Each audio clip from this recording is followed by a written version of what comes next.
Jindal stainless limited के MD Abhyuday Jindal से हमारे सहयोगी मृगांक प्रभाकर ने खास बातचीत की है। अभ्युदय जिंदल ने बजट को लेकर क्या कुछ कहा है वो सुनिए।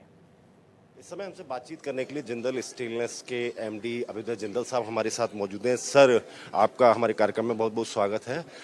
कल सर बजट आ रहा है और बहुत सारी आशाएं हैं। As a industry expert, as a industry, आप खुद बहुत बड़ी इंडस्ट्री चलाते हैं, तो आपको क्या लगता है कि क्या एक्सपेक्टेशंस आप लोगों को बजट से इस बार दिखाई दे रही है? एक्सपेक्टेशन है कि ये प्रो बिजनेस बजट होना चाहिए, क्योंकि अपनी कंट्री स्लो डाउन जो दिख रहा है काफ़ी दो तीन क्वार्टर से, तो उसको बूस्ट करने के लिए आई थिंक एक प्रो बिजनेस बजट होना चाहिए। गवर्नमेंट को कैपिटल एक्सपेंडिचर बढ़ाना चाहिए।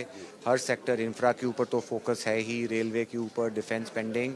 अगर गवर्नमेंट अपना एक्सपेंडिचर बढ़ाएगी, सारे डाउनस्ट्रीम इंडस्ट्री, सारे अदर इंडस्ट्रीज भी ग्रो करेंगे। सर, एक चीज़ जरूर मतलब पिछले कई सालों से आम आदमी स्पेशली मिडिल क्लास मांग कर रहा है सरकार से कि कुछ इस बार टैक्स के अंदर रिलैक्सेशन दी जाए, क्योंकि अर्बन एरियाज के अंदर जो कंजप्शन है वो कम, स्लो डाउन उसके अंदर दिखाई दे रहा है। तो व्हाट डू यू फील कि सरकार क्या वो चीज़ें दिखाई देंगी इस बार बजट में, रिफ्लेक्शन हो सकता है सर? डेफिनेटली होना चाहिए। जैसे पर्सनल इनकम टैक्स में भी अगर कुछ बचत मिले तो वो डेफिनेटली कंजम्पशन को बढ़ाएगा। अगर कॉर्पोरेट टैक्स भी रिड्यूस होएगा तो कंपनीज और इन्वेस्ट करेंगी और जॉब ग्रोथ अपॉर्चुनिटी होएगी, पर कैपिटा इनकम बढ़ेगा। तो ये एक सर्कुलर इकोनॉमी का उसको फ़ायदा देगा।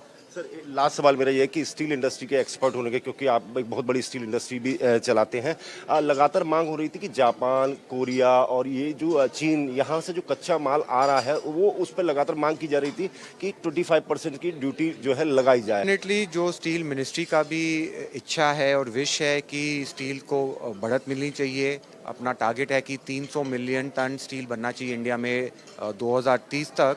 तो उसको अचीव करने के लिए इंडस्ट्री को की प्रॉफिट बढ़नी चाहिए, उसकी अर्निंग बढ़नी चाहिए।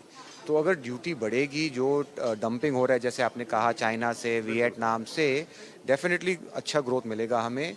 एक्सपेक्टेशन है कि कुछ ना कुछ सपोर्ट तो आना चाहिए बजट के अंदर। Thank you very much sir. तो साफ तौर पे कहना यह है कि बजट के अंदर कुछ इस तरह की एक्सपेक्टेशंस दिखाई देने चाहिए। कैमरामैन आलोक सक्सेना के साथ मृगांक प्रभाकर, भारत एक्सप्रेस।